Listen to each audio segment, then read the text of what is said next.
মন পরিষ্কার নাই, আপনি নিজের ফ্যামিলিকে সামলাচ্ছেন না, নবী যা নিষেধ করেছেন সেগুলো বাদ দিচ্ছেন না, সব গন্ডগোল করে তারপরে মাথায় টুপি লাগিয়ে পাঞ্জাবি পরে মসজিদে যায় সিজদা করছেন, ওই সিজদা আল্লাহ কবুল করবে?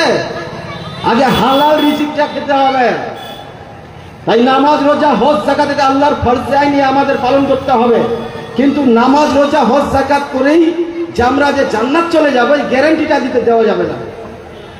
রোজে মাহশরের দিনে জান্নাত একমাত্র আপনাকে দিতে পারে আল্লাহর যদি দয়া হয়ে যায়, খোদার যদি মায়া হয়ে যায়, খোদা যদি বান্দাকে কবুল করে নেন। আর একটা জিনিস হচ্ছে নবীর মোহাব্বত যদি আপনার ভিতরে থাকে, নবীর প্রেম যদি থাকে, তো ইনশাআল্লাহ ময়দানে মাহশরের দিনে আপনি কামিয়াব হয়ে যাবেন। পাঁচওয়াক্ত নামাজটা আদা করবেন, হালাল রিজিক খাবেন, রোজার মাস আসবে রোজা রাখবেন, হজ যাকাত যাদের উপরে ফরজ হয়েছে তাদেরকে এগুলো ঠিকভাবে মৌলানা সাহেবদের কাছে বসে পার্সোনাল বুঝে নিতে হবে যে মৌলভী সাহেব আমার উপরে হজ ফরজ হয়েছে কি, আমার উপরে যাকাত ফরজ হয়েছে কি, এই প্রশ্নগুলো করবে না। যেগুলো দরকার ওইগুলা বলবে না। বুঝতে নামাজ কিভাবে পড়তে হয়, নামাজের ভিতরে ফরজ কয়টি, বাহিরে ফরজ কয়টি, ওযুর মধ্যে ফরজ কি, ওয়াজিব, সুন্নাত, মুস্তাহাব, এগুলো প্রশ্ন করবে না লোক।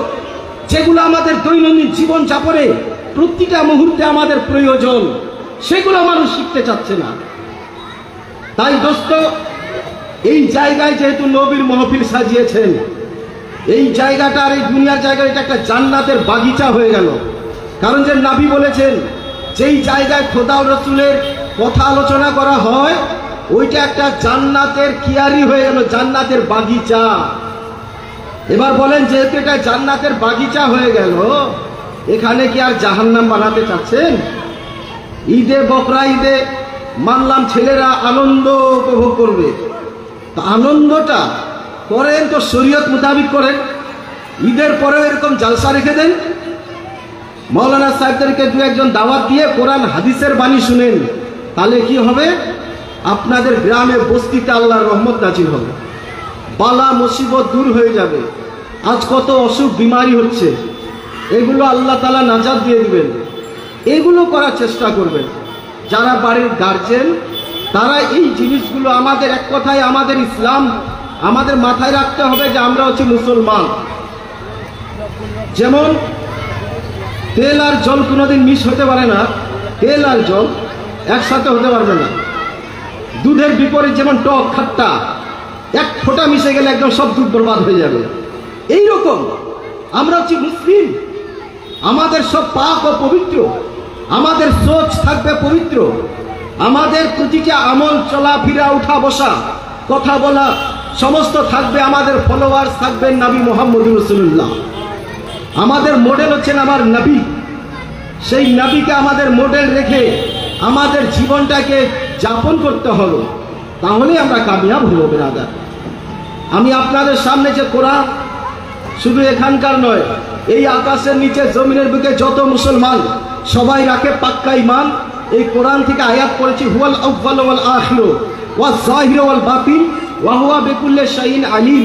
আল্লাহ পাক বলেন, নবী গো, এই আয়াত সম্পর্কে ভারত চ্যাম্পিয়ন মুহাক্কিক আল্লাহ ইতলা আব্দুল হক মুহাদ্দিসে দেহলভী তিনি বলতেছেন যে এই আয়াতটা একটা এমনই আয়াত যে আয়াতে আল্লাহ পাক নিজের হামদ রেখেছেন আর আমার নবী মুস্তাফার নাম শরীফও রেখে দিয়েছেন, দুটাই মিলিয়ে রেখেছেন। নবী পাকের দিকে যদি ইশারা করেন তো কোরআন বলছে হুয়াল আউয়াল, নবী গো তুমি সবার আদি, ওয়াল আখির, নবী গো তুমি সবার অন্ত, ওয়াজ যাহির ওয়াল বাতিন, তুমি প্রকাশ্য, তুমি গুপ্ত, তুমি ব্যক্ত, এবং ওয়া হুয়া আলা কুল্লি শাইইন আলিম, এবং তুমি সর্ব বিষয়ে সম্যক অবহিত। নবীকে আল্লাহ পাক বলছেন হাবিব তুমি আদি, তুমি অন্ত। তার মানে কি? নবীকে সৃষ্টির সর্বপ্রথম আল্লাহ পাক সৃষ্টি করেছিলেন।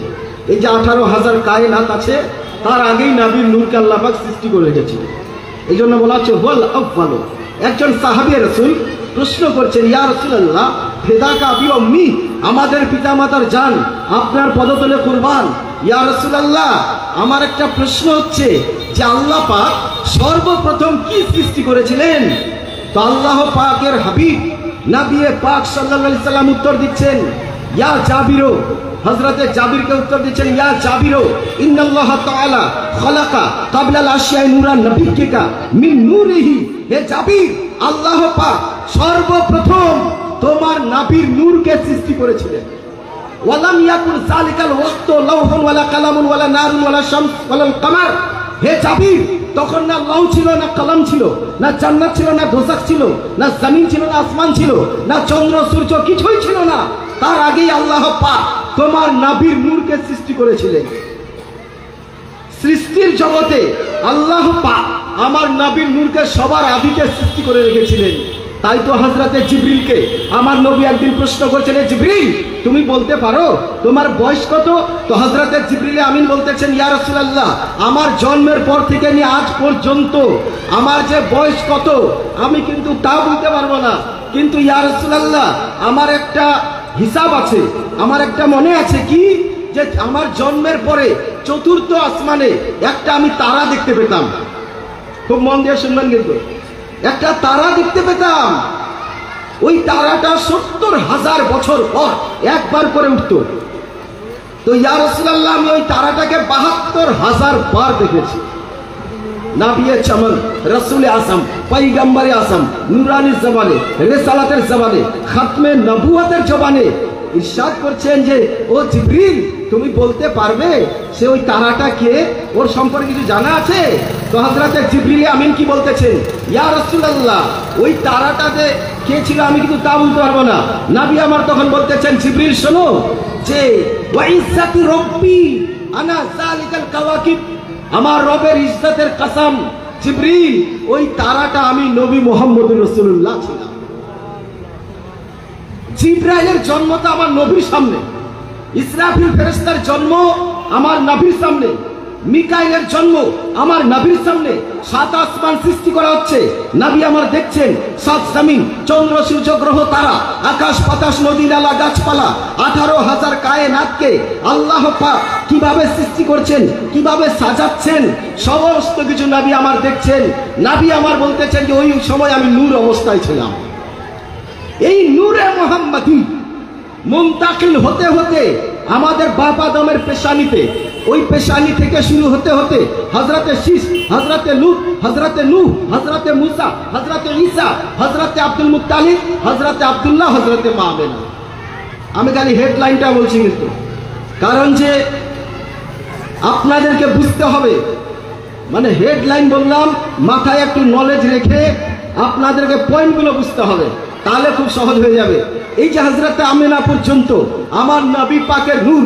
কোরআনকে একদিকে রাখুন, কোরআনে পাক বলছে হুয়াল আউয়ালু, মানে সৃষ্টির প্রথম শুরু যিনি, তিনি হচ্ছেন আমার নবী মুহাম্মদ রাসূলুল্লাহর নূর। এবার ওই নূর থেকে আল্লাহ পাক সারা মাখলুককে সৃষ্টি করেছেন। এবার হযরতে মা আমেনা পর্যন্ত, হযরতে মা আমেনা পর্যন্ত আমার নবী নূরে মুবারক চলে আসলো। এবার আল্লাহ পাক কি বলতেছেন, ওয়াল আখিরু, হাবিব তুমি হবে শেষ, তুমি আখেরি পয়গম্বর। এবার আমার নবী যে দুনিয়াতে আসছেন এই যে রবিউল আউয়াল চাঁদের 12 তারিখে, শেষ নবী, আখেরি নবী, খাতামান নবী কিন করে আল্লাহ পাক পৃথিবীর বুকে পাঠাচ্ছেন যে হাবিব লা নবিয়া বাদি, তোমার পরে আর কোনো নবী হবে না, তুমি শেষ নবী, তুমি আখেরি পয়গম্বর। আর আমার নবীকে কি খেতাব দেওয়া হচ্ছে? আমার নবীকে যে খেতাব দেওয়া হচ্ছে কি জানেন? ওয়ামা আরসালনাকা ইল্লা রাহমাতাল লিল আলামিন, হাবিব তোমাকে আমি পুরা কায়নাতের জন্য করুণার মুক্ত প্রতীক করে পাঠালাম। হযরতে মা আমেনা বলতেছেন যে যখন নবী আমার প্রসবকালে, প্রসব দুনিয়াতে আসতেছেন, ঠিক সুবহে সাদিক 12 তারিখ সোমবার দিন, ওই সময়ে নবী যেমনি ভূমিষ্ঠ হলেন, দুনিয়ার বুকে কদমে মুবারক রাখলেন, নবীর কদম রহমতের কদম, বরকতের কদম, নিয়ামতের কদম, নায়েবে দস্তে নায়েবে রব্বুল আলামিনের কদম। বিরাদর ইসলাম, আমার নবী মুস্তাফা কদমে মুবারক যখনই এই জমিনে হলো, সঙ্গে সঙ্গে রহমতের একটা বৃষ্টি বর্ষণ হয়েছিল। রহমতের বৃষ্টি, অনেক দিন ধরে বৃষ্টি হয়নি, জমিন শুকিয়ে গেছিল, লতা পাতা গাছপালা সব শুকিয়ে গেছিল, উটনীদের দুধ তাদের গা থেকে শুকিয়ে গেছিল। কিন্তু আমার নবী পাকের আসার সঙ্গে সঙ্গে আল্লাহ পাক নবীর রহমতুল আলামিন নবীর ওসিলায় এই পৃথিবীতে একটা রহমতের বৃষ্টি বর্ষণ করলেন। আর ওই বৃষ্টির বরকতে জমিন হারা ভরা হয়ে গেল। যেমন নববধূ গর্ভধারণের জন্য প্রস্তুতি নেয়, ঠিক ওই রকম জমিন নতুন প্রস্তুতি শুরু করে দিল। শুকনো গাছে পাতা দেখা দিল, ফুল ফল ভরা হারা ভরা হয়ে গেল। হযরতে মা সুফিয়া, হযরতে সুফিয়া পাশে ছিলেন নবীর ফুফিজান, উনি পাশে ছিলেন। তো উনি মনে মনে ভাবছেন যে দেখি তো ছেলে হয়েছে না মেয়ে হয়েছে। তো উল্টে দেখছেন তো মাখতুলা নবী পাকের খাতনা দেওয়াই ছিল। নবী পাকের খাতনা অবস্থায় দুনিয়াতে এসেছিলেন। পৃথিবীতে যত নবী রাসূলগণ এসেছেন তার মধ্যে কম বেশি 17 জন আম্বিয়ায়ে কিরাম, তিনাদের খাতনা দেওয়াই ছিল মুসলমানি, ওনাদের দিতে হয়নি। তার মধ্যে আমাদের একজন প্রিয় নবী। এবং হযরতে সুফিয়া বলতেছেন যে মনে মনে ভাবলাম যে গোসলটা দিয়ে দেওয়া যাক, কিন্তু গাইবি থেকে একটা আওয়াজ আসতেছিল আর বলতেছে, ওগো জগৎবাসী শোনো, আমার নবীকে গোসল দেওয়ার প্রয়োজন নেই। নবীকে পৃথিবীতে পাঠাবার পূর্বেই হাউজে কাউসারের ইশকে পাল লহুরের পানিতে গোসল দিয়ে কাউসারের পানিকে আমার নবীর সম্মানে সম্মানিত করার পর আমার নবীকে দুনিয়াতে পাঠানো হয়েছে। কাজেই নবীকে গোসল দেওয়ার প্রয়োজন নেই। আজ আমাদের মা বোনেরা বাচ্চা প্রসব দিলে নাপাক থাকে কম বেশি 40 দিন, কিন্তু মা আমেনা যে নবীকে আমার দুনিয়াতে আসলেন না, মা আমেনা কোনো রকমের নাপাকি নাই, কোন রকমের নাপাক নাই। না, মা আমেনা বলতেছেন ফাখরাজা মিন্নি নূর, আমার দেহ থেকে মনে হচ্ছে একটা নূরের জ্যোতি লাইট বের হলো।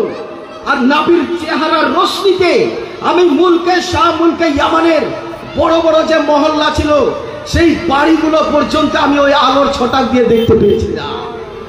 এইরকম আমার নবীর চামাক। যেমন আপনারা দেখবেন বর্ডার এলাকায়, আমরা বর্ডার এলাকায় থাকি, তো বর্ডার বিএসএফরা কি করে মাঝে মধ্যে একটা লাইট, ওদের এমন একটা লাইট আছে পাওয়ারফুল, ওটা মাঝে মধ্যে মারবে।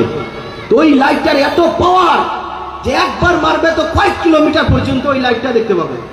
হ্যাঁ, কিন্তু আমার নবী রহমত, আমার পয়গম্বরে আযম দুনিয়াতে আসছেন, তো মা আমিনা বলছেন যে আমার নবীর যে রশ্মি ছিল এমন চমক, এমন পাওয়ার যে সেই নূরের জ্যোতিতে আমি মুলকে শাম, মুলকে ইয়ামানের বড় বড় মহল্লা পর্যন্ত দেখতে পেয়েছিলাম। ও নবী পাক সাল্লাল্লাহু আলাইহি ওয়াসাল্লাম যখন দুনিয়াতে আসলেন, পারস্য দেশে 1400 বছর ধরে একটা আগুন জ্বালিয়ে রেখেছিল ওরা, 1400 বছর ধরে। আর ওই পারস্যের যারা ঋষিমণি, যারা বেদ পুরাণের হাফেজ, যারা ওই জামানার ইনজিল জবুরের আলেম ছিল, ওরা ভবিষ্যৎবাণী বলে গেছিল যে যেই দিন আখেরি নবীর আবির্ভাব, শুভ আগমন এই জমিনে হয়ে যাবে, ওই দিন এই আগুনটা নিভিয়ে যাবে। আমার নবীর আসার সঙ্গে সঙ্গে ওই পারস্য দেশে 1400 বছর ধরে যে আগুনটা জ্বলছিল ওটা সঙ্গে সঙ্গে নিভিয়ে গেছিল। ওই দেশের বড় বড় আলেম, যারা ঋষিমণি, যারা রাহিব, তারা যারা ভবিষ্যৎবাণী দেয়, তারা সঙ্গে সঙ্গে ঘোষণা করে দিয়েছিল, এ জগৎবাসী শোনো, যেই নবীর আশায় আমরা বসেছিলাম, যেই আখেরি নবীর আবির্ভাবের জন্য আমরা অপেক্ষায় ছিলাম, আজকে ওই নবীর রহমতের আগমন হয়ে গেছে। রহমতে আলম নবী দুনিয়াতে চলে এসেছে। আমার নবীকে আল্লাহ পাক রাহমাতুল লিল আলামিন করলেন কেন? রাহমাতুল লিল আলামিন মানে কি? গোটা পৃথিবীর জন্য রহমত। আমরা খালি মুসলমানরা এই কথা বলতে পারি না যে শুধু নবী আমাদের জন্য রহমত। পৃথিবীর বুকে যত জাতি আছে, খ্রিস্টান, বৌদ্ধ, জৈন, মুসলিম ইত্যাদি যত ধর্মী লোক আছে, সবার জন্য নবী হচ্ছেন রহমত। বুঝতে পারলেন? সবার জন্য নবী করুণার মুগ্ধ প্রতীক। আমার নবীর ব্যবহারে মুগ্ধ হয়ে বড় বড় কাফির জালিমরা কলমা পড়ে নিয়েছে। আমার নবীর এইরকম আদর্শ ছিল, এইরকম ব্যবহার ছিল যে নবীর আখলাক, নবীর চরিত্র, নবীর আদর্শ, নবীর ব্যবহার দেখে শত্রু পর্যন্ত এসে ক্ষমা চেয়েছে আর কলমা পড়ে মুসলমান হয়ে গেছে। আমার নবী পাক কোনো তলোয়ার বম দিয়ে যুদ্ধ করেননি, লড়াই করেননি। নবীর ছিল কি? নবীর ছিল প্রেম, ভালোবাসা, মহাব্বত, একাগ্রতা, উদারতা, সহানুভূতি, প্রেম, প্রীতি, ভালোবাসা। কারণ যে আল্লাহ পাক রহমতুল লিল আলামিন নবী করে পাঠাচ্ছে। একদিন আসরে হযরতে আদম থেকে ঈসা পর্যন্ত পৃথিবীর বুকে কম বেশি 1,23,999 জন আম্বিয়ায়ে কিরাম পৃথিবীতে এসেছেন। কিন্তু ইতিহাস পড়ে যদি দেখা যাচ্ছে কাউকে কিন্তু আল্লাহ পাক রহমতুল লিল আলামিন বলেননি, কাউকে খেতাব দেননি। কিন্তু আমার নবীকে কেন দেওয়া হলো? নবীকে রহমতুল লিল আলামিন করে আল্লাহ পাক কেন পাঠালেন? এটা বুঝতে গেলে একটু চলুন মক্কাতে। আসরের নামাজের পরে আমার নবী পাক সাহাবায়ে কিরামকে নিয়ে একটু ঘুরতেছেন। এমন সময় আসমান থেকে দুইজন ফেরেশতা নাজিল হলো, দুটা ফেরেশতা। তাদের হাতে একখানা তারাজু, পাল্লা।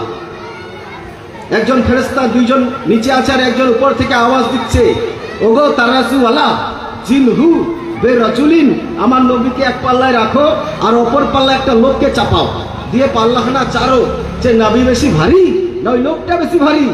আমার নবী বলতেছেন আল্লাহর কুদরতি পাল্লা বড় হয়েই যাচ্ছে। আমার নবী পাক একদিকে চাপলেন, অপর দিকে একটা লোককে চাপানো হলো। পাল্লাখানা যখন চারা হলো তো ওই লোকটা হালকা হয়ে গেল। আমার নবী যেমন ছিলেন ওই রকমই আছে। আবার আওয়াজ দিচ্ছে ওই ফেরেশতা যে জিনহু বে আশারাতিন, ওগো একজন নয় দুজন নয় 10 জনকে চাপাও। নবী আবার বলতেছেন আমি একদিকে একাই, অপর দিকে 10 জনকে চাপানো হলো। পাল্লাখানা যখন চারলো তো 10 জন লোক হালকা হয়ে গেল, আমার পাল্লা ওইভাবেই থাকলো। আবার আওয়াজ দিচ্ছে ওগো জিনহু বে মিয়াতিন, 100 জনকে চাপাও, 100 জনকে চাপাও। 100 জনকে চাপানো হলো। আল্লাহর কুদরতি পাল্লা, সাদা সাদা লেবাসওয়ালা লোক চলে আসতেছে আর ওই পাল্লায় চেপে যাচ্ছে। 100 জনকে চাপালো, পাল্লাখানা যখন চারলো 100 লোক হালকা হয়ে গেল। নবী যেমন ছিলেন ওইরকমই আছে, পাল্লাখানা হিলাতেও পারল না। এবার আওয়াজ দিচ্ছে ওগো জগৎবাসী শোনো, নবীকে একদিকে রেখে অপর দিকে 100 নয় 200 নয় 1000 জনকে চাপাও। নবী আমার বলতেছেন আমি একাই একদিকে, অপর দিকে 1000 জনকে চাপানো হলো। পাল্লাখানা যখন চারা হলো নবী আমার বলতেছেন যে আমার পাল্লা যেমন ছিল ওইরকমই থাকলো, 1000 লোক হালকা হয়ে গেল। এইবার ওই আসমান থেকে ওই ফেরেশতা আওয়াজ দিচ্ছে ওগো জগৎবাসী শোনো, যেই ও নবীকে একদিকে রেখে অপর দিকে যদি 1000 নয় 2000 নয় 1,00,000কে যদি চাপাও, নবীকে একদিকে রেখে অপর দিকে যদি 7 তবক জমিনকে রেখে দাও, 7 আসমানকে রেখে দাও, হিমালয় পর্বতকে রেখে দাও, 8টা জান্নাতকে যদি রেখে দাও, কসম খোদা তাও নবীর পাল্লা চারা যাবে না, নবীকে ওজন করা যাবে না। কেন? এই জন্য যে নবীকে আল্লাহ পাক রাহমাতুল লিল আলামিন এই যে খিতাব দিয়েছেন এর ওজন কেউ করতে পারবে না। তাই তো মক্কা যেদিন বিজয় হয়েছিল আমার নবী মাওলা আলী শেরে খোদা দামাদে মুস্তাফা হযরত আলী শেরে খোদা, তিনাকে নবী বললেন যে আলী এই যে উপরে চড়তে হবে কাবার ছাদে, একটা বড় ছিল দেবতা, ওটা কেউ চড়তে পারছে না। তো হযরত আলীকে নবী বলতেছেন আলী তুমি আমার ঘাড়ে চেপে যাও আর তুমি চেপে যাও। মাওলায়ে কায়নাত শেরে খোদা দামাদে মুস্তাফা হযরত মাওলা আলী শেরে খোদা, তিনি তো নবীর দামাদ ছিলেন। আর যে আলী সম্পর্কে আমার নবী বলেছেন আনা মদিনাতুল ইলম ওয়া আলিউন বাবুহা, আমি হচ্ছি জ্ঞানের শহর আর আলী হচ্ছে তার দরজা। শহরে প্রবেশ করতে গেলে দরজা দিয়েই আসতে হবে। মাওলা আলী শেরে খোদা বলেন আমার নবী এই দোয়া দেওয়ার পরে আমি মাওলা আলী শেরে খোদা বলছি এ জগৎবাসী শোনো, আমি যদি সূরা ফাতিহার তাফসীর শুরু করে দিই যে আলহামদুলিল্লাহ রাব্বিল আলামিন আমরা নামাজে পড়ি 7 আয়াতের সূরা ফাতিহা, হযরত আলী বলছেন যে আমি যদি সূরা ফাতিহার তাফসীর করি তো কসম খোদা 40টা বুলেট উটের বোঝা হয়ে যাবে, তবুও সূরা ফাতিহার তাফসীর শেষ হবে। তাহলে আল্লাহ পাক সূরা ফাতিহার মধ্যে কি ভরে রেখেছেন, এই কি জাতা ব্যাপার গো। মাওলা আলী শেরে খোদাকে যখন নবী বললেন আলী তুমি আমার ঘাড়ে চেপে যাও আর তুমি এখানে চাদরখানা চালিয়ে দাও, মাওলা আলী শেরে খোদা বলেছিলেন, ইয়া রাসূলুল্লাহ, আমার কদমে মুবারক, আমার কদম, আপনার এই স্কন্ধ মুবারকে আমি কি করে পা রাখবো? বিয়াদবি হয়ে যাবে। হুজুর আমাকে মাফ করেন হুজুর, ইয়া রাসূলুল্লাহ আমি চাপতে পারবো না, বরঞ্চ আপনি আমাকে দুই বাজু ধরে, যেমন ছোট বাচ্চাকে লুকিয়ে দেয়, ফুটবলকে চালিয়ে দেয়, ঠিক এইরকম চালিয়ে দেন। আমার নবী পাক সাল্লাল্লাহু আলাইহি সাল্লাম বলেছিলেন যে আলী যাও, তোমার আমি মনের আশাটা পুরা করলাম। হযরত আলী শেরে খোদা বলছেন, আমার দুই বাজু ধরে নবী আমাকে এরকম ছাদে চাপিয়ে দিলেন, এইভাবে ছুড়লেন, এত পাওয়ারে ছেড়েছিলেন, আমি যদি আলী ইচ্ছা করতাম তো আকাশ ছুঁয়ে নিতাম, কিন্তু নবী যে কাজের জন্য পাঠিয়েছিলেন সে কাজ করে আমি আবার নেমে গেলাম। ও নবী মুস্তাফার যে মাহরে নবুওয়াত, মাওলা আলী শেরে খোদা তখন বলেছিলেন যে ইয়া রাসূলুল্লাহ আমাকে না ছুঁড়ে এক কাজ করেন, আপনি আমার ঘাড়ে চেপে যান। ইয়া রাসূলুল্লাহ আপনি আপনার কদম মুবারক আমার বুকে রাখেন। বুকে কেন? ইচ্ছা হলে কাঁধে রাখেন, ইচ্ছা হলে মাথায় রাখেন, আমার উপরে আপনি চাপেন আর আপনি চাদরখানা চালিয়ে দেন ইয়া রাসূলুল্লাহ। নবী মুস্কুরে বলেছিলেন, আলী আমি যদি এই নবুওয়াত, রিসালাত, মেহবুবিয়ত, খাতমে নবুওয়াত নিয়ে তোমার ঘাড়ে চেপে যাই তো তোমার মতো আলী চ্যাপটা হয়ে যাবে, উঠাবেটা কি করে? যেই আলীকে, যেই নবীকে মাওলা আলী শেরে খোদা চাপতে মানে ওজনটা বুঝতে পারলেন না, তাহলে আজকাল আমি আর আপনি বুঝবোটা কি করে গো? ও নবী পাক সাল্লাল্লাহু আলাইহি ওয়াসাল্লামকে আল্লাহ পাক বলেন, আখিরু এ হাবিব তুমি হচ্ছে শেষ নবী, আখিরি নবী, আখিরি পয়গম্বর। ও নবী পাক সাল্লাল্লাহু আলাইহি ওয়াসাল্লাম যখন আসলেন 7 দিন পরে উনার দাদু আব্দুল মুত্তালিব, হযরত আব্দুল মুত্তালিব কোনো ছোটখাটো লোক ছিলেন না, প্রেসিডেন্ট অফ কাবা, খানায় কাবার তখন উনি প্রেসিডেন্ট ছিলেন, সেক্রেটারি, মুতওয়াল্লি। আর এই আব্দুল মুত্তালিবের 100টা উট আব্রাহা বাদশাহ ধরে নিয়ে চলে গেছিল, কাবাকে ভাঙতে এসেছিল তখনকার জামানা। তাহলে যেই লোকের 100টা উট, প্রেসিডেন্ট খানায় কাবারই কি ছোটখাটো লোক ছিলেন? হযরতে আব্দুল মুত্তালিব কুরাইশ বংশ, হাশমি খানদান, আরবের সব থেকে উঁচু খানদান, উঁচু বংশ, বংশমর্যাদা, সুবহানাল্লাহ। হযরতে আব্দুল মুত্তালিব 7 দিন পরে নিজের পোতার আকিকা দিয়েছিলেন। আকিকা এই জন্য বাচ্চাদের আকিকা দিতে হয়, 7 দিনে দেন, 14 দিনে দেন, 21 দিনে দেন, না পারলে জিন্দেগির যে কোনো সময় আকিকা দেন। আকিকা দেওয়া নবীর সুন্নাত। আকিকা দিলে বাচ্চাটা লাইফ ইন্স্যুরেন্স হয়ে গেল, কোনো রকমের বালা মুসিবত আসে না, মুসিবত থেকে সেই বাচ্চাটা নাজাত পায়, এবং কি ব্রেন বুদ্ধি স্মরণ শক্তি ওই বাচ্চাটার বেশি হবে, আল্লাহর রহমত নাজিল হবে, এই জন্য আকিকা দিতে হয়। নবী পাকের আকিকা হযরত আব্দুল মুত্তালিব উনার চাচা দিলেন 7 দিনে। গোটা আরব জগৎকে দাওয়াত দিয়েছিলেন, আরবের মানুষ আমার পোতা হয়েছে, তোমাদের সবারই দাওয়াত থাকলো। আরবের লোক দলে দলে আসছে, খাচ্ছে, খাবার পরে বলছে যে গো আব্দুল মুত্তালিব তোমার পোতার নাম কি রেখেছো? হযরত আব্দুল মুত্তালিব বলছেন যে আমার পোতার নাম রেখেছি মুহাম্মদ, বলুন সাল্লাল্লাহু আলাইহি ওয়াসাল্লাম। আরবের মানুষ চমকে গেল, বলছে যে গো আব্দুল মুত্তালিব এইরকম নাম তো আমরা ইতিপূর্বে শুনিনি, তুমি এই নাম কোথায় পেলে? নতুন নাম, আর এত সুন্দর নাম, চরম প্রশংসিত। হযরত আব্দুল মুত্তালিব বলছেন যখন আমি খানায় কাবার তাওয়াফ করছিলাম, আমার কানে কানে ইলহাম, ইলহাম ওই লোককে দেওয়া হয় খোদার তরফ থেকে যারা আল্লাহর খাস বান্দা হয়, যারা আল্লাহর খাস বান্দা ওদেরকে ইলহাম দ্বারা কানে কানে ওদেরকে যে কোনো সুসংবাদ দিয়ে দেওয়া হয়। তো আব্দুল মুত্তালিব বলছেন যে আমার কানে কানে কে যেন বলে দিয়েছিল যে ওগো আব্দুল মুত্তালিব তোমার ঘরে এক বাচ্চা হবে, এই বাচ্চা কোনো সাধারণ বাচ্চাদের মতো বাচ্চা নয়, ই হবে বেমিসাল। আর পৃথিবীতে ইয়ার পর থেকে কিয়ামত পর্যন্ত আর কোনো মা এরকম আসবে না যে এরকম বাচ্চা কেউ জন্ম দিতে পারে, একমাত্র মা মেনা ছাড়া। তো আর নাম তুমি মোহাম্মদ রাখিও। হযরত আব্দুল মুত্তালিব বলছেন যে এই কথাটা আমার কানে কানে আগেই বলে দিয়েছিল, তাই আমি এই নামটাই দিয়েই আকিকা করলাম। এবার আসুন এর রহস্যটা বুঝুন। যে মোহাম্মদ নাম দিয়ে আকিকাটা কেন দিলেন? এই মোহাম্মদ নাম চরম প্রশংসিত, এই নামের মধ্যে বিশাল রহস্য ভরা আছে। এই নাম যখন আল্লাহ পাক সৃষ্টি করেছিলেন, নূর, একটু ওইদিকে চলুন, কারণ যে শিক্ষিত লোকের সাথে কথা ভুলে আরাম পাওয়া যায়, উক্তিতে যুক্তিতে সব দিকে বুঝায় আরাম পাওয়া যায়, বুঝলেন? তাই আপনারা বহু শিক্ষায় শিক্ষিত মানুষ এবং বহু ভাষায় ভূষিত মানুষ এখানে উপস্থিত আছেন, একটু আপনারা ব্রেনটাকে লাগান।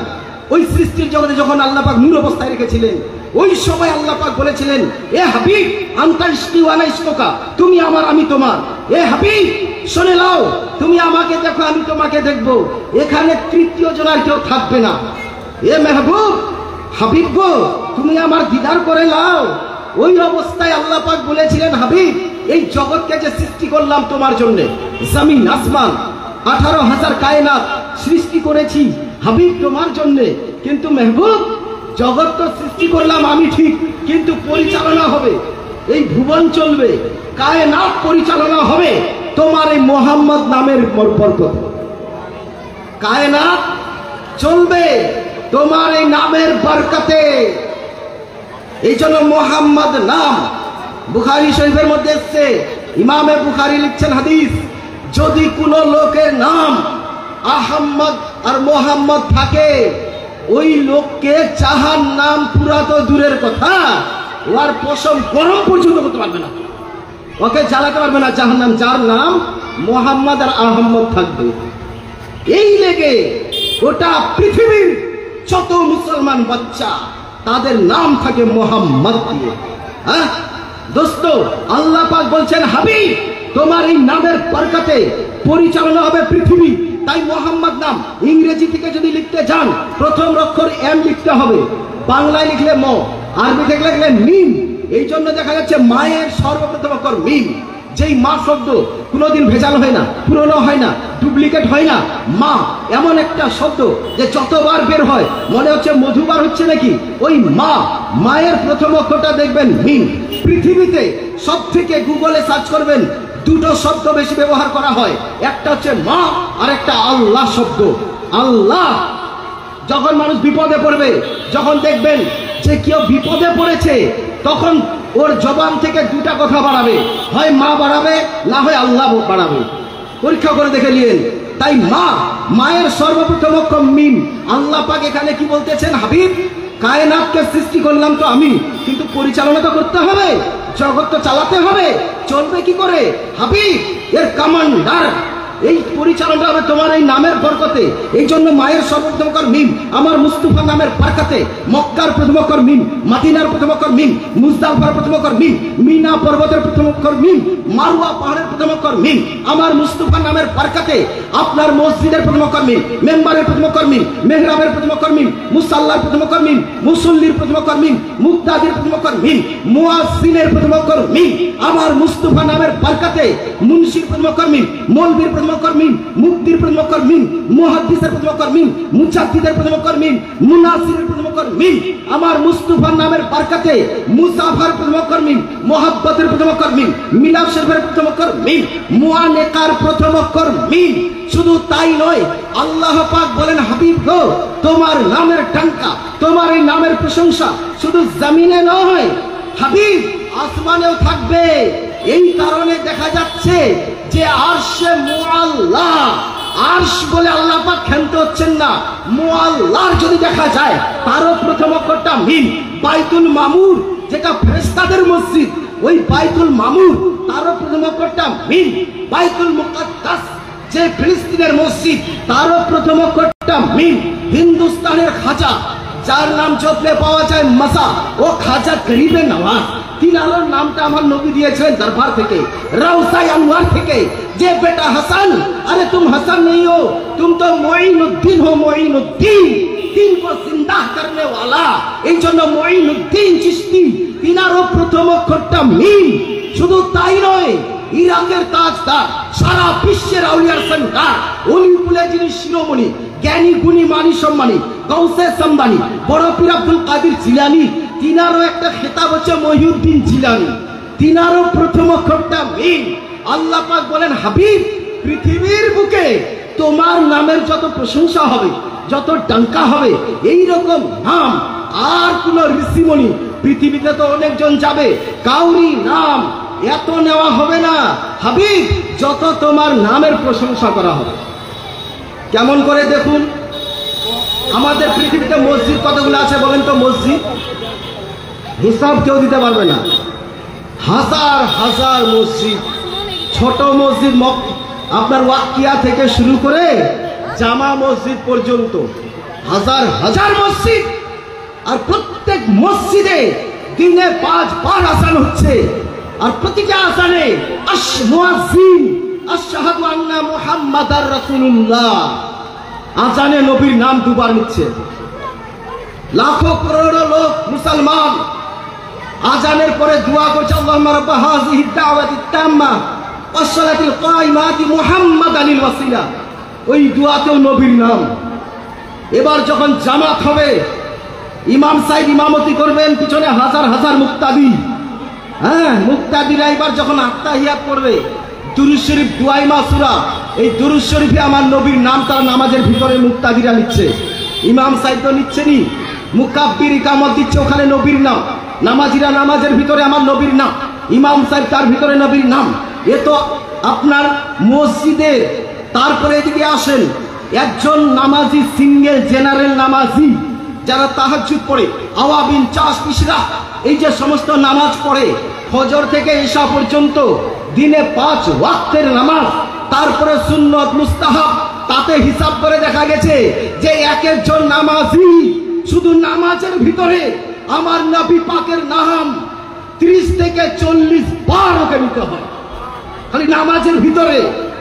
এবার আসুন, মিলাদ মাহফিল, জালসা, চালিসা, চাহরুল, উরুস কত হচ্ছে গোটা ওয়ার্ল্ডে।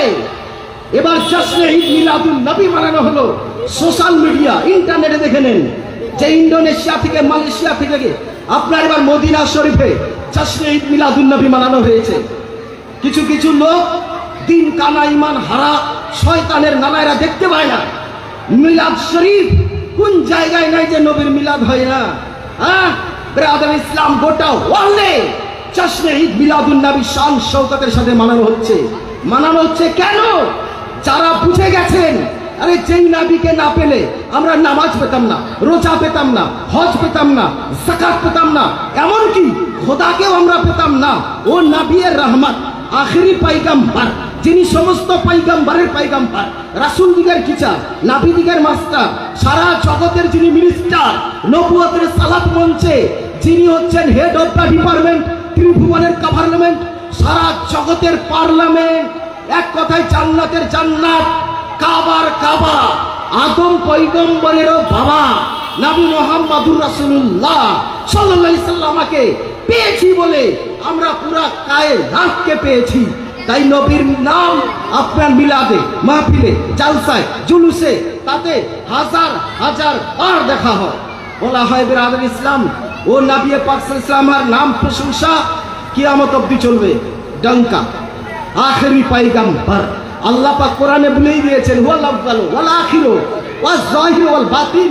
হাবিব, তুমি আদি, তুমি অন্ত, তুমি গুপ্ত, তুমি ব্যক্ত, ওয়া হুয়া আলা কুল্লি শাইইন আলিম, এবং সর্ব বিষয়ে সম্যক অবহিত। নবী আমার সব জানতে পারছেন। আজকে আপনাদের চালিসা পাড়ায় গ্রামের কতজন যুবক কতদিন ধরে এই মাহফিল সাজানোর জন্য আয়োজন করছেন, এই হিসাবে এই রেকর্ডিং যদি দেখতে হয়, আমার রাসূলুল্লাহর দরবারে সব রেকর্ড হয়ে গেছে। একজন সাহাবী প্রশ্ন করেছেন, ইয়া রাসূলুল্লাহ, হুজুর আপনার উপরে তো আপনার হাজার হাজার উম্মত আপনার উপরে দরুদ পড়ে, সালাম পড়ে, কিয়াম করে, হুজুর আপনি কি তাদের দরুদ সালাম আপনি কি নিজের কানে শুনতে পান? আমার নবী পাক সাহেবে লাওলা ইরশাদ করছেন যে ইন্নী আসমাউ সালাতা আহলে মুহাব্বতি। ওগো সাহাবী শুনো, এই নীল গগনের নিচে, জমিনের বুকে আমার আশিক যেখান থেকেই থাক না কেন, যখন তারা আমার উপরে মোহাব্বতের সাথে দরুদ সালাম পড়ে, আমি নবী তাদের দরুদ আর সালাম নিজের কানে শুনতে পাই। ইয়া রাসূলুল্লাহ, তাদেরকে কি আপনি চিনেন? নবী আমার বলতেছেন, ওয়া আরিফুহুম ওয়া আবাইহিম ওয়া কাবাইলিহিম, আমি তাকেও চিনি, তার বাপকেও চিনি, তার খানদানটাকেও চিনি, লোকটার কোন জেলা, তার ভিলেজ, তার পোস্ট অফিস, তার ডেট অফ বার্থ, তার মৃত্যু কবে হবে, কোন জায়গায় ওকে দাফন করা হবে, তার চালিসা চারু কে করবে বা করাবে, আদি থেকে অন্ত কিয়ামত পর্যন্ত সারা বিশ্বের খবর যিনি অল টাইম এনি টাইম দিতে পারেন, তিনি হচ্ছেন দোজাহানের সম্রাট, কুল কায়নাতের পয়গম্বর নবী মুহাম্মদুর রাসূলুল্লাহ সাল্লাল্লাহু আলাইহি সাল্লাম। সাহাবী রাসূল প্রশ্ন করেছিলেন,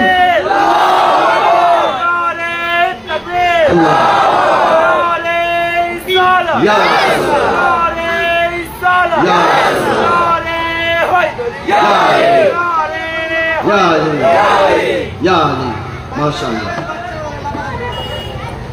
একবার দুরূদ পড়ুন, আল্লাহুম্মা সাল্লি আলা মাওলানা মুহাম্মাদ ওয়া আলা আলিহি।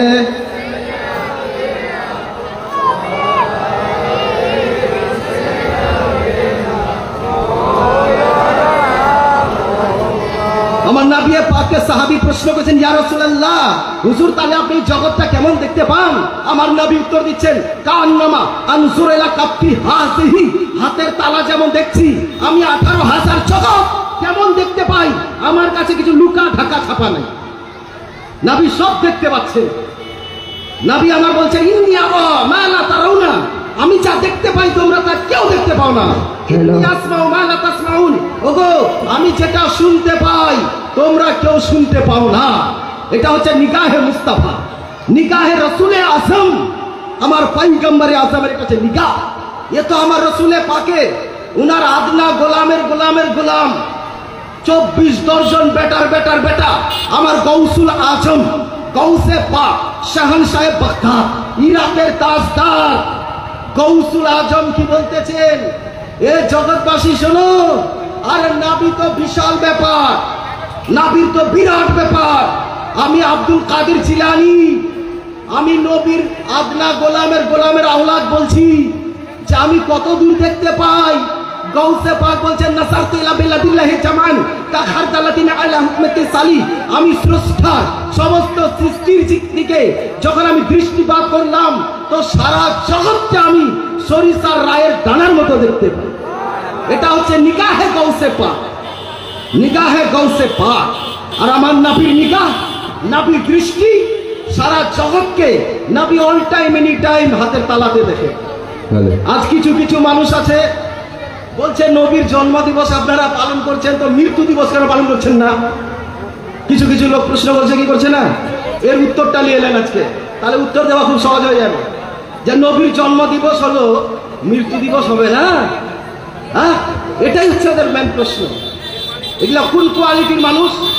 আপনারা হাট দেখেছেন, হাট হাট লাগে করে দিকে, হাট হাটে গিয়ে দেখবেন যারা জুতা সেলাই করে ওদেরকে কি বলে, যারা জুতা সেলাই করে মুচি, আমাদের দিনাজপুরে থেকে চামার বলি, চামার, তো ওই মুচি চামার একই ব্যাপার।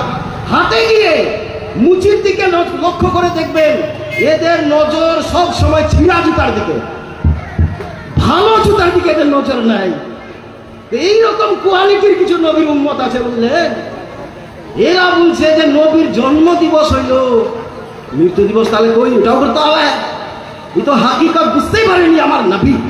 আমার নবীর জন্ম দিবস, নবীর আবির্ভাব, নবীর জন্ম দিবস এই জন্য হয় যে নবী দুনিয়াতে এসেছিলেন বলে পুরা কায়নাত শান্তি হয়ে গেল। আর এটাই বাকি ছিল, আল্লাহ পাক এই আখেরি নবীরই অপেক্ষা ছিলেন যে আমার আখেরি নবী যাবে, বাস তারপরে শেষ হবে কায়নাত, তারপরে কিয়ামত হবে, ময়দানে মাহশর হবে, দুনিয়ার হিসাব কিতাব হবে। এটাই হচ্ছে আখেরি পয়গম্বর। কিন্তু মৃত্যু দিবস পালন হয় না কেন? দেখুন, মৃত্যু দিবস ওই লোকের পালন হয় যে লোক মরে যায়। আপনি আর আমি, আমাদের চালিসা চাহরুম এই জন্য হয় যে আমরা মরে যাই। কিন্তু নবীগণকে জিজ্ঞেস করুন, আমার রাসূলের পাককে, ইয়া রাসূলুল্লাহ আপনি কি মরে গেছেন? আপনারা কি মরে যান? নবীরা কি মরে যায়?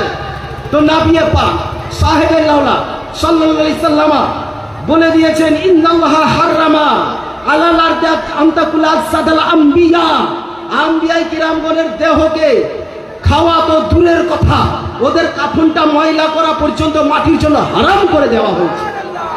নবীগণ কখনো মরেন না, নবীরা হচ্ছেন হায়াতুন নবী, জিন্দা নবী। নবীরা জিন্দা, নবীরা কখনো মরেন না। মরণ নবীদেরকে হরণ করতে পারে না। নবীরা যদি ইচ্ছা করেন তো মরণকে হরণ করে নিতে পারে না। নবী যদি একবার ইসরাইলকে বলে দিতেন, ইসরাইল ফেরেশতা, তোমাকে আর এই দুনিয়া আসতে হবে না, তো ইসরাইল ফেরেশতার আর ক্ষমতা ছিল না দুনিয়াতে আসতে পারে। নবীরা খালি পর্দা করে যান, আমাদের নজর থেকে ইন্তেকাল, এক জায়গা থেকে আর এক জায়গায় পরিবর্তন। আল্লাহ পাক উনাদেরকে হায়াতি জিন্দেগিতে যেমন রেখেছেন, এই রকম জিন্দেগি ইন্তেকালের পরে উনাদেরকে ইখতিয়ার দিয়ে দিয়েছেন। যেমন ইচ্ছা, যেভাবে ইচ্ছা সেইভাবে ওনারা থাকতে পারেন। এর দলিল বুখারীতে আসুন। ইমামে বুখারী বেশিরভাগ মেরাজের হাদিস যত আছে খুলে দেখবেন যে নবী মেরাজের রাতে জিবরাইলকে নিয়ে সাথে আকাশের পথে যাবেন খোদার মুলাকাতে। বাতাহায় মক্কা থেকে যখন রওনা হলেন, যাবেন ফিলিস্তিনে পুররা জিবরিল আমিন নিয়ে যাচ্ছে। নবী যেতে যেতে হঠাৎ জিবরিলকে বললেন, জিবরিল থামো থামো থামো, রুকো রুকো। জিবরিল আমিন বলছেন, কেন ইয়া রাসূলুল্লাহ? বলছে, এই জায়গায় আমি মুসা নবীকে দেখতে পাচ্ছি। রাইতু মুসা, আমি ইউসাল্লি ফি কবরিহি, মুসা নবীকে দেখতে পাচ্ছি, সে এখন কবরের ভিতরে নামাজ পড়ছে। আমি ইশারা করব যে বাইতুল মুকাদ্দাসে চলে এসো। জিবরিল আমিন যে ফেরেশতার আল্লাহ পাক 600 খানা বাজু দিয়েছে, তার জানা বাজু এত বড় বড় যে আমার নবী বলেছেন, জিবরিল আমিন যদি একবার তার দুইখানা ডানা সাফ করে দেয় তো গোটা পৃথিবী ঢেকে যাবে, আর লোক আসমান দেখতে পাবে না। ও জিবরিল আমিন বলতেছেন, ইয়া রাসূলুল্লাহ, আমি তো কিছু দেখতে পাচ্ছি না। হুজুর, আপনি দেখতে পাচ্ছেন? বলছে, হ্যাঁ, এটা হচ্ছে নিগাহে মুস্তাফা, নিগাহে রাসূলে আজম, যেটা জিবরিল আমিনও দেখতে পায় না। ও নবী পাক বলছেন, আমি মুসা নবীকে দেখতে পাচ্ছি, সে এখন কবরের ভিতরে নামাজ পড়তেছে। তাই ইশারা করলেন, নবীদের ইশারা। বাস বলেন, চলো এবার বাইতুল মুকাদ্দাসে গেলেন। বাইতুল মুকাদ্দাসে যখন পৌঁছালেন, ফিলিস্তিনের মসজিদ, জামে মসজিদ, ওই মসজিদটা কত বড় ছিল! 1,24,000 মুসল্লি একসাথে নামাজ পড়তে পারেন, এত বড় মসজিদ। হযরত সুলাইমান আলাইহিস সালাম বানিয়েছিলেন। খানায় কাবা শরীফ পৃথিবীর সর্বপ্রথম মসজিদ। তার 40 বছর পর ওই মসজিদ, ফিলিস্তিনের মসজিদকে তৈরি করা হয়েছিল। সেই খানায়, ওই ফিলিস্তিনের মসজিদে, যে মসজিদে আকসা বলা হয়েছে কোরআনের ভাষায়, সুবহানাল্লাযী আসরা বিআবদিহি লাইলা মিনাল মাসজিদিল হারাম ইলাল মাসজিদিল আকসা। ওই মসজিদে আকসায়, খুব মন দিয়ে শুনবেন, কিন্তু খুব গুরুত্বপূর্ণ আলোচনা। আমার নবী বলতেছেন, জিবরিল আমিন ওই জায়গায় বাহনটাকে বেঁধে দিলেন, তারপরে আজান দিলেন, তারপরে নবীকে ভিতরে প্রবেশ করছেন। নবী আমার কি বলছেন নবীর ভাষাতেই শুনুন। আমার নবী পাক বলতেছেন, ফা দাখালতুল মাসজিদা ওয়া রাআইতুন নাবিয়্যিনা মিন আদামা ইলা ঈসা। আমি যখন মসজিদে প্রবেশ করলাম তো আদম থেকে ঈসা পর্যন্ত সমস্ত নবী রাসূলগণকে দেখতে পেলাম। ইয়া রাসূলুল্লাহ, কি অবস্থায় দেখলেন? আমার নবীর রহমত রাসূলে আযম বলতেছেন, মা বাইনা কাইমুন ওয়া কাইদুন ওয়া রাকিউন ওয়া সাজিদ। কোন নবী কিয়াম করতেছিলেন, কেউ রুকু করছে, কেউ সিজদায় আছেন। আদম থেকে ঈসা পর্যন্ত সমস্ত নবী রাসূলগণকে আমি ওই জায়গায় হাজির দেখলাম। এবার আমার প্রশ্ন, তাহলে যদি নবীগণ মরে মিটে মাসির সাথে মিশে যায়, তাহলে আপনারাই জবাব দেন, তাহলে ওই খানায় ওই বাইতুল মুকাদ্দাসে কোন নবীরা ছিলেন? আদম নবী, ইব্রাহিম নবী, মুসা নবী, ঈসা নবী। ইনাদের তো পৃথিবী থেকে পর্দা করার হাজার হাজার বছর হয়ে গিয়েছিল গো। তাহলে নবী মেরাজের রাতে ওখানে 1,24,000 আম্বিয়ায়ে কেরাম, উনারা ওখানে কি করে হাজির হলেন? হ্যাঁ, প্রশ্নটা আপনাদের উপরে থাকলো। যারা ভাবছেন যে নবীরা মরে গেছে, কোনো ক্ষমতা নাই, মিটে গেছে, তাদের কাছে প্রশ্ন যে তাহলে ওই মেরাজের রাতে নবী কোন নবীদেরকে নামাজ পড়িয়েছিলেন? সব নবীরা ওখানে জিন্দা। আদম নবীও জিন্দা, ইব্রাহিম আলাইহিস সালামও জিন্দা, মুসা নবীও জিন্দা, ঈসা রুহুল্লাহও জিন্দা। খালি ইনারা নয়, 1,23,999 জন আম্বিয়ায়ে কেরাম সবাই জিন্দা, হাজির নাজির, উপস্থিত প্রেজেন্ট ওইখানে। নবী পাক সাল্লাল্লাহু আলাইহি ওয়াসাল্লাম কিন্তু ইমামতিটাকে করবে, এত নবীকে নামাজকে পড়াবে। মুসাল্লা খালি ছিল, জিবরিল আমিন পিছন দিক থেকে ধরে আমার নবীকে আগে বাড়িয়ে দিলেন আর বললেন, ইয়া রাসূলুল্লাহ, আজকের ইমামতিটা আপনাকে করতে হবে। আমার নবী পাক আগে বাড়লেন, ওই জায়গায় নবী ইমামতি করে 2 রাকাত নামাজ পড়ালেন এবং ওইখানে নবীকে খেতাব দেওয়া হলো ইমাম আল মুরসালিন, সমস্ত পয়গম্বরের ইমাম আমার নবী, সমস্ত পয়গম্বরের ইমাম। এই জায়গায় আরেকটা প্রশ্ন হচ্ছে যে নবী যখন মেরাজে যাচ্ছেন, এখনো তো নামাজ ফরজ হয়নি, না ফজর, না জোহর, না আসর, না মাগরিব, না ইশা, কিন্তু নবী এখানে কোন নামাজ পড়ালেন? এখন তো উনি যাচ্ছেন, তার মধ্যে নবী নামাজ পড়িয়ে দিলেন। এখানে তাহলে কোন নামাজ ছিল এটা? তাই এই নামাজটা সম্পর্কে সুবহানাল্লাহ লিখতেছেন প্রথম মুহাদ্দিস মুফাসসিরগণ, যেই নামাজটা কোনো ফজর জোহর আসরের ছিল না, এটা ছিল নফল নামাজ। ইশকে লাহিতে মশগুল হয়ে আমার নবী 2 রাকাত নামাজ পড়িয়েছিলেন।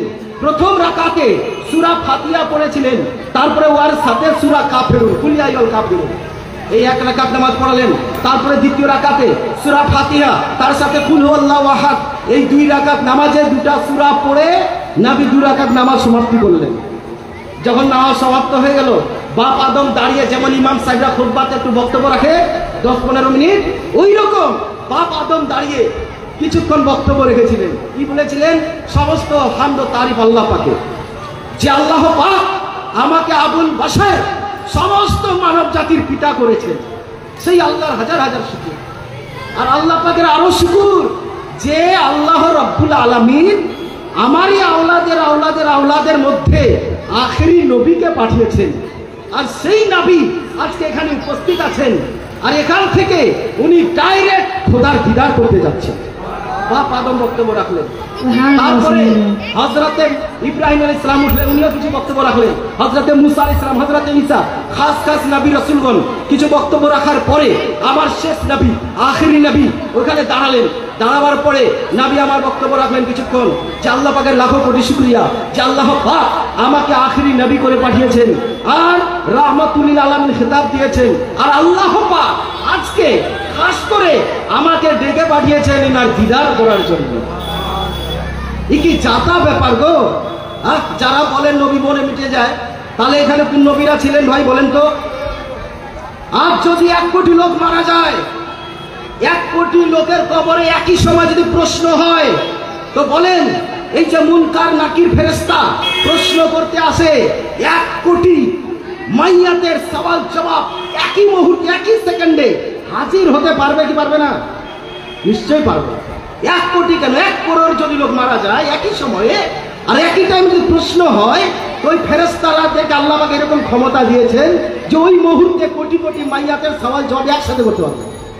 তাহলে ফেরেশতারা যদি, তাদের যদি এত পাওয়ার থাকে, এত ক্ষমতা, যে একই সেকেন্ডে হাজার হাজার মাইয়াতের কবরে গিয়ে প্রশ্ন করার ক্ষমতা যদি ওদের থাকে, তাহলে বলুন, বুখারীতে আছে যে আমার নবী প্রত্যেক কবরে হাজির হন।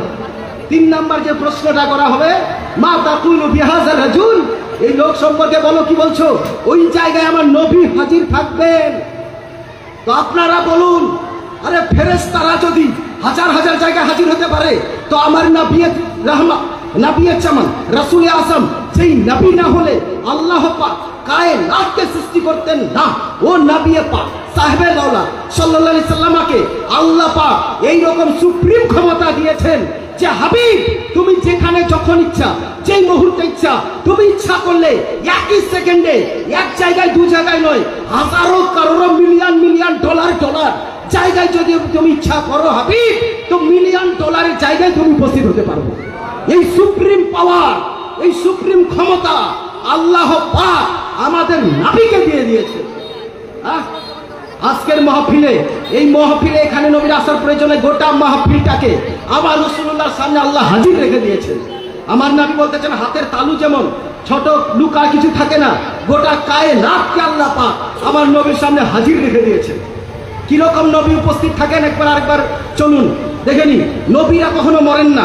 যে ব্যক্তি মারা যায় ওর মৃত্যু দিবস হয়, আমাদের নবীরা মরেন না, তিনারা চিরন্তন চিরজীবন, তিনারা হায়াতুন নবী, জিন্দা নবী। এর পেছনে দলিল দিতে গেলে আরো 1-2টা রাত লাগবে, বুঝলেন? তাই মুখতাসার আন্দাজে আকলমান কে লিয়ে ইশারা কাফি হয়। যারা জ্ঞানী হয় ওরা ইশারাতে বুঝে নিবে, আকলমান কে লিয়ে ইশারা কাফি হয়।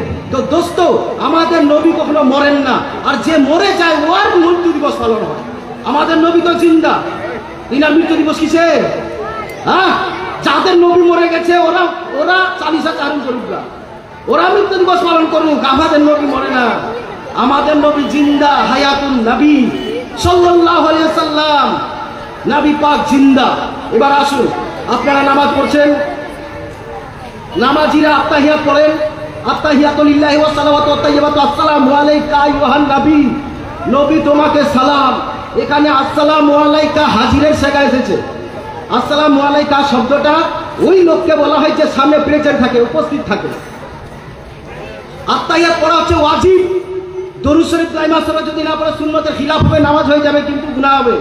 কিন্তু আত্তাহিয়াত যদি না পড়ে ও আর নামাজই হবে না, ওকে আবার নামাজ পুনরায় পড়তে হবে। এই আত্তাহিয়াতে আপনি যে সালামটা দিচ্ছেন, যদি মুর্দা নবী বলে সালাম দেন যে নবী তো মরে গেছে, সালাম শুনতে পায় না, জবাব দিতে পায় না, এই আকীদা নিয়ে যদি আপনি সালাম দেন, তো নামাজ পড়ে পড়ে যদি কপালে ঘরটা ফেলে দেন, হাঁটুকে ফুলিয়ে দেন, মক্কার গিয়ে ধাক্কা খেয়ে যতই আসেন, কসম খোদা আপনার কোনো ইবাদত আল্লাহ কবুল করবে না। এই জায়গায় আপনাকে আকীদা সহি করতে হবে। কি বলে? এটা আমার মতো ছোটখাটো মৌলবীর কথা নয়। ইহয়াউল উলুম, যিনি দার্শনিক ছিলেন, বিশ্ববিখ্যাত দার্শনিক ইমাম গাজ্জালি, তিনি লিখতেছেন 92 পৃষ্ঠায়, ওগো পৃথিবীর নামাজি, আরে নামাজ পড়ে পড়ে তো ঘরটা ফেলে দিয়েছো। নামাজ পড়ার আগে আত্তাহিয়াত যখন পড়ো, ওই সময় নবীকে যখন সালাম দাও, আকীদাটা ওখানে দুরুস্ত করে নাও, সহি করে নাও। কি? ওই সালাম দেওয়ার আগেই আকীদা আলো, সহি করো। কি? ওয়াহসিব ফি কলবিকা নবী, নবীকে হৃদয়ে হাজির জানো। ওয়াকুল আসসালামু আলাইকা আইয়ুহান নবী, তারপর নবীকে সালাম দাও। যদি রুহানি অবস্থায় নবীকে হাজির জেনে নাও, আর এটা আকীদা রেখে যদি সালাম দাও, আর নবী আমার বলতেছেন আমার কর্তব্য হচ্ছে যত উম্মত আমাকে সালাম দেয়, আমার জবাব দেওয়া আমার জন্য ওয়াজিব হয়ে যায়। আমি প্রতিটা আমার উম্মতির সালামের উত্তর আমি দিই, আমি নবী। এই নামাজের ভিতরে এই ধারণাটা যদি থাকে, নবীর রুহানি অবস্থায় প্রত্যেক মুমিনের আত্মার চেয়েও বেশি কাছে। এটা আমি বলছি তা না, কোরআন বলছে নবীও আওলা বিল মুমিনিনা মিন আনফুসিহিম, নবী প্রত্যেক মুমিনের আত্মার চেয়েও বেশি কাছে রুহানি অবস্থায়। এই জন্য কোন কবি বলতেছেন সুনা হে রহতে হে দুলহা ফকত মদিনা মে, আরে গলত হে रहते हैं वो आशिकों के सीने में, रहते हैं वो आशिकों के सीने में। তো রুহানি অবস্থায় নবী প্রত্যেক মুমিনের অন্তরে। আর এর বিকল্প অর্থ করুন, যারা কুমিন হবে, যারা মুমিন হবে না, তার থেকে নবী বহু দূরে। নবী পাক সশরীরে মদিনাতে, আর রুহানি অবস্থায় প্রত্যেক মুমিনের অন্তরে।